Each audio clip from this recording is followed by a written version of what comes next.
দেশ বিদেশের ব্যবসা বাণিজ্য আর অর্থনীতির সব খবর নিয়ে আমন্ত্রণ ওয়ালটন স্মার্ট ফ্রিজ বিজনেস রিপোর্টে। রমজান উপলক্ষে চাহিদার তুলনায় ৩৯% বেশি নিত্যপণ্য আমদানি, কমেছে কিছু পণ্যের দর, সংকট কাটেনি সয়াবিন তেলের। এসএমই খাতের উন্নয়নে আলাদা বিভাগ গঠনের তাগিদ সিপিডির, অর্থায়ন জটিলতা কাটাতে আলাদা ব্যাংক চালুর পরামর্শ। মোংলা সমুদ্র বন্দর থেকে পণ্যবাহী ট্রেন চলাচল শুরু, পাকিস্তান থেকে আমদানি করা চিটাগুড় গেল সিরাজগঞ্জের বাঘাবাড়িতে। এমন সব খবর নিয়েই আমাদের আজকের আয়োজন। ২৫০টিরও বেশি ডিজাইন অপশন নিয়ে ওয়ালটন স্মার্ট ফ্রিজ, বোঝে আপনার প্রয়োজন। রমজান উপলক্ষে চাহিদার তুলনায় গড়ে ৩৯% বেশি আমদানি হয়েছে ডাল, তেল, চিনি সহ ৯ নিত্যপণ্য। ফলে বাজারে বেড়েছে কিছু পণ্যের সরবরাহ, কমেছে দামও। যদিও সপ্তাহের ব্যবধানে কিছুটা বেড়েছে ছোলার ডাল, পেঁয়াজ, রসুনের মতো মশলা জাতীয় পণ্যের দর। বিক্রেতারা বলছেন চাহিদা বাড়ায় কিছু পণ্য বাড়তি দরে বিক্রি হচ্ছে। অন্যদিকে এখনো সংকট কাটেনি সয়াবিন তেলের। রঞ্জিবুল মিজানের রিপোর্ট। রমজান এলে চাহিদা বাড়ে ছোলার, ফলে প্রতি বছর নিয়ম করে এই সময়ে দরও বাড়ে বাজারে। যার নিয়ন্ত্রণে এবার আগেভাগেই পণ্য আমদানি লেনদেন সহজ করার সিদ্ধান্ত নেয় সরকার। এতে চলতি অর্থ বছরের অক্টোবর থেকে জানুয়ারি পর্যন্ত 4 মাসে ছোলার আমদানি হয়েছে ৯৭ লাখ টনের মতো। এই সময়ে ডাল জাতীয় পণ্য আমদানি হয়েছে প্রায় ১,৫৮,০০০ টন। ফলে বাজারে এসব পণ্যের সরবরাহ বেড়েছে, এতে দরও সহনীয় বলছেন বিক্রেতারা। এই সপ্তাহে ডালের দাম আপনার তেমন কোনো বাড়ে নাই, তবে ওই যে বুটের ডাল যেটা, সেটা কেজিতে 1 টাকা 2 টাকা বাড়ছে। ছোলাটা এতদিন ছিল লেগে প্রায় মাসখানেক আগে 120 টাকার মতো ছোলা ছিল, এখন 110-এ বা 5-এ নামে আসছে আর কি। শুধু ডাল জাতীয় পণ্যই নয়, এই 4 মাসে আমদানি হয়েছে সয়াবিন তেল আর চিনির। বাংলাদেশ ব্যাংকের হিসাব বলছে গেল 4 মাসে 4,58,০০০ টনের বেশি চিনি এসেছে দেশে, যা আগের বছরে একই সময়ের তুলনায় 20% বেশি। আর সয়াবিন তেলের আমদানি 34% বেড়ে দাঁড়িয়েছে 6 লাখ টনে। অথচ বাজারে চিনির সরবরাহ স্বাভাবিক থাকলেও সংকট কাটেনি সয়াবিন তেলের। তেলের জন্য কাস্টমার দোকানে ঘুরে, আর আমরা দেখা যাচ্ছে ডিলার পয়েন্টে 10 কার্টন দেয়, আমরা 1 কার্টন। আর রূপসাদা তীর্থ বাজারে মালে দেয় না, 3 মার্কা দেয়, সপ্তাহ 2 লিটার দেয় 1 কার্টন করে, 2 লিটার 1 কার্টন করে দেয়। আর ফেরিস তেল 7 দিন আগে যে 5 ছিল 2 কার্টন থাকে 8 পিস। এতে সবারই ঝামেলা। তেল শর্ট, গায়ের প্রাইসের চেয়ে বেশি প্রাইস চাচ্ছে, যে বলছে নিব না, এটা বলতেছি। প্রতিটা আমাদের বেশি দামে কিনতে হবে, এই জন্য নিব না বলছি। অন্য মশলা টশলা অনেক দাম বেশি। যারা গুদামজাত করে বেশি কোটি কোটি টাকার ব্যবসায়ী, সমস্যাটা মেইন সমস্যা ওনাদের ভিতরে। সরকারি যে রেট দিছে সেই রেট মতো চলে কিনা না, বেশি নিতেছে, এটা একটু যদি যাচাই করা হয় তাহলে অনেকটা এসে আসবে, নর্মালে চলে আসবে। কৃষি সম্প্রসারণ অধিদপ্তরের হিসেবে চলতি অর্থ বছরে 7.5 লাখ টনের মতো মুড়ি কাটা পেঁয়াজ উৎপাদন হয়েছে। এরপরেও গেল 4 মাসে পণ্যটি আমদানি 2% বেড়ে দাঁড়িয়েছে 2,80,000 টনের বেশি। এই সময়ে রসুনের আমদানি বেড়েছে 20% আর আদায় এই হার 56%। যদিও বাজারে সপ্তাহের ব্যবধানে পেঁয়াজের দর বেড়েছে 5 টাকার মতো, আর আদা রসুনে 15 থেকে 20 টাকা। পেঁয়াজের বাড়তি আপনার 2-4 দিন, আর কেরালা আদা, চায়না রসুন আপনার 1 সপ্তাহ মতন আপনার বাড়তি। আপনার রমজানে সবাই একটু রিজনেবল প্রাইস হলে, বিশেষ করে মধ্যবিত্ত ফ্যামিলিগুলা, ওদের জন্য খুব ভালো হয়। তো সরকার বলে একটা, কিন্তু যখন আমরা মার্কেটে আসি তখন দেখি অন্যরকম, মানে সরকারের কথার সাথে মার্কেটে এসে মিল পাই না। হিসাব বলছে গেল বছরের তুলনায় চলতি অর্থ বছরে 4 মাসে 2% আমদানি বেড়েছে খেজুরের। আমদানি হয়েছে 14,500 টনের মতো। এর প্রভাবে জায়দি আর সাধারণ মানের খেজুরের দর কমেছে 30 থেকে 40 টাকার মতো। রঞ্জিবুল মিজান, বিজনেস রিপোর্ট, মাছরাঙা টেলিভিশন। শিল্প মন্ত্রণালয়ের আওতায় নয়, বরং ক্ষুদ্র ও কুটির শিল্পের উন্নয়নে দরকার আলাদা এসএমই বিভাগ। একই সাথে এ খাতের অর্থায়ন জটিলতা কাটাতে দরকার আলাদা একটি ব্যাংক। সোমবার রাজধানীর ব্র্যাক সেন্টারে centre for policy dialogue CPD আয়োজিত এক সেমিনারে এমন মত উঠে আসে। নতুন কিংবা পুরাতন যে কোনো ব্যবসা পরিচালনার জন্য দরকার হয় মূলধন, যার সংগ্রহে উদ্যোক্তারা ব্যাংকের দ্বারস্থ হয়ে থাকেন। তবে ব্যাংক থেকে বড় বা মাঝারি উদ্যোক্তারা সহজে ঋণ পেলেও অনেকটাই কঠিন ক্ষুদ্র উদ্যোক্তাদের জন্য। মূলত জামানতের অভাব, ব্যবসায়িক হিসেব নিকেশ দেখাতে না পারাই এর মূল কারণ, যার জন্য বাধ্য হয়ে এসব উদ্যোক্তাদের উচ্চ সুদে ঋণ করতে হয় মহাজন কিংবা সমিতি থেকে। এই অর্থায়ন জটিলতা কাটাতে এসএমই খাতের জন্য আলাদা একটি ব্যাংক চালুর পরামর্শ দেওয়া হয় সিপিডির এই আলোচনায়। বলা হচ্ছে বিভিন্ন ব্যাংক কিন্তু তাদের dedicated SME branch, SME cell খুলছে, কিন্তু still they are not providing the enough adequate service to the SMEs. তো সেই ক্ষেত্রে একটা যে কথাটা বলা হয় যে কমার্শিয়াল ব্যাংকগুলোর যে business model, that is not in fact relevant to the SMEs, to serve the SMEs. সেই ক্ষেত্রে একটা আলাদা এসএমই ব্যাংক করার জন্য আমরা এর আগের ইয়েতেও আছে, পলিসিতেও আছে, কিন্তু ইমপ্লিমেন্টেড হয়নি। এখন একটা কুইক পসিবল অপশন হতে পারে যে পল্লী সঞ্চয় ব্যাংকটা আছে, যেটা মাইক্রো ক্রেডিট নিয়ে কাজ করে সরকারের, তাকে এসএমই ব্যাংকে কনভার্ট করা যায় কিনা। শিল্প মন্ত্রণালয়ের আওতা থেকে এসএমই খাতকে বের করারও পরামর্শ উঠে এসেছে আলোচনায়। তাগিদ দেওয়া হয় আলাদা এসএমই বিভাগ করার। একই সাথে নতুন নীতি প্রণয়নের মাধ্যমে অনানুষ্ঠানিক খাতের উদ্যোক্তাদের আনুষ্ঠানিক খাতে রূপান্তরের বিষয়টি বিবেচনার কথা উঠে আসে এই আলোচনায়। বলা হয় নির্দিষ্ট স্থানে বছরব্যাপী এসএমই মেলার আয়োজন করা গেলে তা উদ্যোক্তাদের জন্য ফলপ্রসূ হবে। সেই মিনিস্টার অফ ইন্ডাস্ট্রি যে এসএমই সেলটা আছে সেটা প্রপারলি ইকুইপ না বা ফুললি অথরিটি অত স্ট্রঙ্গার না, যেটা থেকে মনে হয় যে এসএমইকে খুব গুরুত্ব দেওয়া হচ্ছে। ইন্ডাস্ট্রিয়াল পলিসিতে সেইভাবে এসএমইর বিষয়গুলো ওইভাবে নাই ডিরেক্টলি। তারা বলছে যে এসএমই পলিসিতে আছে, সেই এসএমই পলিসিটা আপডেটেড না। তো এই জায়গাগুলোতে মনোযোগ দেওয়া দরকার।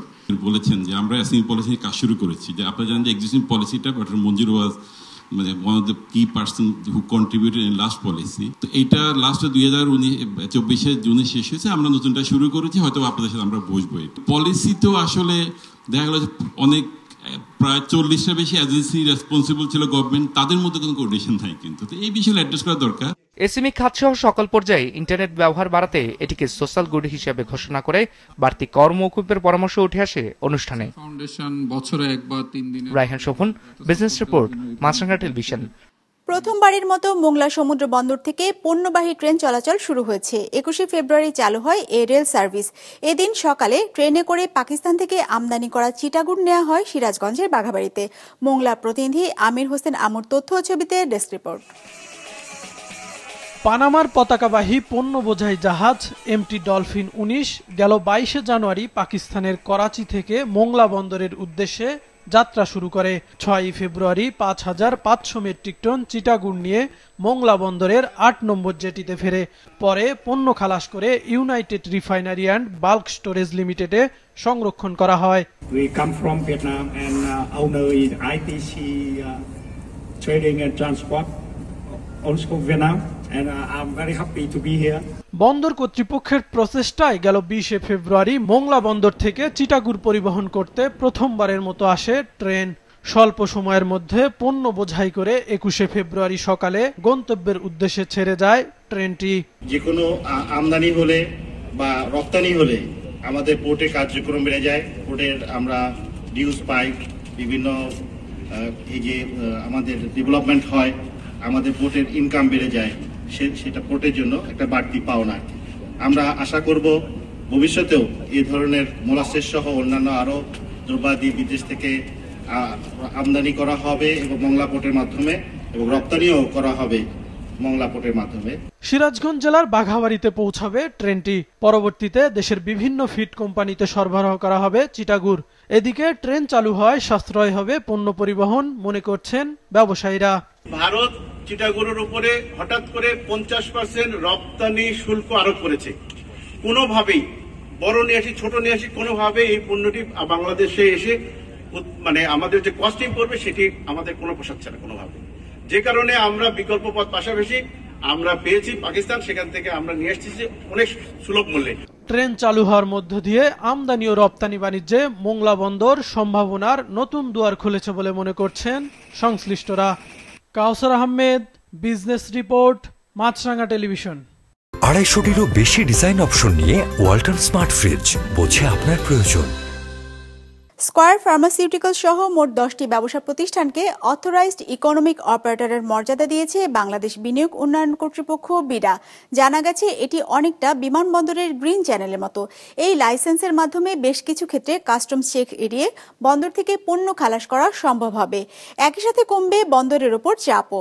বাংলাদেশ বিনিয়োগ উন্নয়ন কর্তৃপক্ষের চেয়ারম্যান আশিক চৌধুরী জানান, এই লাইসেন্সের ফলে কমবে ব্যবসার বাধা, যা কোম্পানিগুলোকে ভালো কাজের প্রতি উৎসাহিত করবে। জানান, এটি তাদেরই দেওয়া হয়েছে যাদের ভোক্তা অধিকার, ট্যাক্স কমপ্লায়েন্স, গভর্নেন্স ইত্যাদি ব্যাপারে শক্ত ট্র্যাক রেকর্ডের পরিসংখ্যান রয়েছে। উন্নত বিশ্বে অথরাইজড ইকোনমিক অপারেটরের প্রচলন অনেক আগে থেকে থাকলেও বাংলাদেশে এটি চালু হয় 2013 সালে, যদিও তখন এটি সীমাবদ্ধ ছিল কাগজে কলমে। দেশের বাজারে কমেছে স্বর্ণের দাম। ভরি প্রতি দাম কমেছে ১,১৫৫ টাকা পর্যন্ত। রোববার এক বিজ্ঞপ্তিতে দাম কমানোর সিদ্ধান্ত জানায় বাংলাদেশ জুয়েলার্স অ্যাসোসিয়েশন বাজুস। সোমবার থেকে কার্যকর হয়েছে স্বর্ণের নতুন এই দাম। বাজারে সবচেয়ে ভালো মানের বা ২২ ক্যারেট ১ ভরি স্বর্ণের দাম এখন ১,৫৩,৩৭০ টাকা। ২১ ক্যারেটের ১ ভরি স্বর্ণের দাম ১,১০৮ টাকা কমে বিক্রি হচ্ছে ১,৪৬,৩৯৫ টাকায়। ১৮ ক্যারেটের স্বর্ণের দাম ভরি প্রতি কমানো হয়েছে ৯৪৫ টাকা, বিক্রি হচ্ছে ১,২৫,৪৮১ টাকায়। আর সনাতন পদ্ধতির ১ ভরি স্বর্ণের দাম ৮০৫ টাকা কমে ১,০৩,৪০১ টাকায় বিক্রি হচ্ছে। তবে অপরিবর্তিত আছে রূপার দাম। ২২ ক্যারেটের ১ ভরি রূপার দাম ২,৫৭৮ টাকা, ২১ ক্যারেটের ১ ভরি রূপার দাম ২,৪৪৯ টাকা, ১৮ ক্যারেটের ১ ভরি রূপার দাম ২,১১১ টাকা এবং সনাতন পদ্ধতির ১ ভরি রূপার দাম ১,৫৮৬ টাকা। চলতি মৌসুমে অযৌক্তিকভাবে হিমাগার মালিকদের আলু সংরক্ষণ ভাড়া বাড়ানোর প্রতিবাদে বগুড়ায় সড়ক অবরোধ করেছেন কৃষকরা। সোমবার দুপুরে সর্বস্তরের কৃষক ও আলু ব্যবসায়ীর ব্যানারে শাহজাহানপুর উপজেলায় বগুড়া নাটোর আঞ্চলিক মহাসড়কের পাশে মানববন্ধন করেন কৃষকরা। এক পর্যায়ে আলু ফেলে প্রায় ঘণ্টাব্যাপী মহাসড়ক অবরোধ করেন তারা। কৃষকদের অভিযোগ, এমনিতেই আলু আবাদ করে খরচের টাকা উঠছে না, তার উপর হিমাগার মালিক সমিতি আলু সংরক্ষণের ভাড়া দ্বিগুণ বাড়িয়েছে, যা ক্ষতির মুখে ফেলেছে তাদের।